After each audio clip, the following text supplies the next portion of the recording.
திருத்தணி சுப்பிரமணிய சாமி திருக்கோயிலில் 1008 சிறப்பு சங்கு அபிஷேகம் இரவு நடைபெற இருக்கிறது. இரவு முழுவதும் முருகன் கோவில் நடை திறந்திருப்பதால் பக்தர்கள் சாமி தரிசனம் செய்யலாம் எனவும் தெரிவிக்கப்பட்டுள்ளது.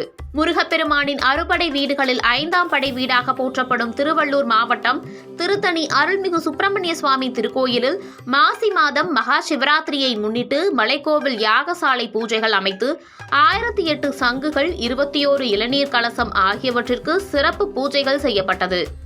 மகா சிவராத்திரியை முன்னிட்டு இன்று இரவு மூலவர் முருகப்பெருமானுக்கு 1008 சங்கு அபிஷேகம் நடைபெறவிருக்கிறது. இந்த நிகழ்வில் வெள்ளி தேவசேனா சிறப்பு அபிஷேக பூஜையும் நடைபெற உள்ளது. இன்று இரவு 10 மணிக்கு இந்த நிகழ்ச்சியை முன்னிட்டு மலைக்கோவிலில் வெள்ளி மயில் வாகனத்தில் உற்சவர் முருகப்பெருமான் மாட வீதியில் உலா வந்து பக்தர்களுக்கு அருள் பாலிப்பார்.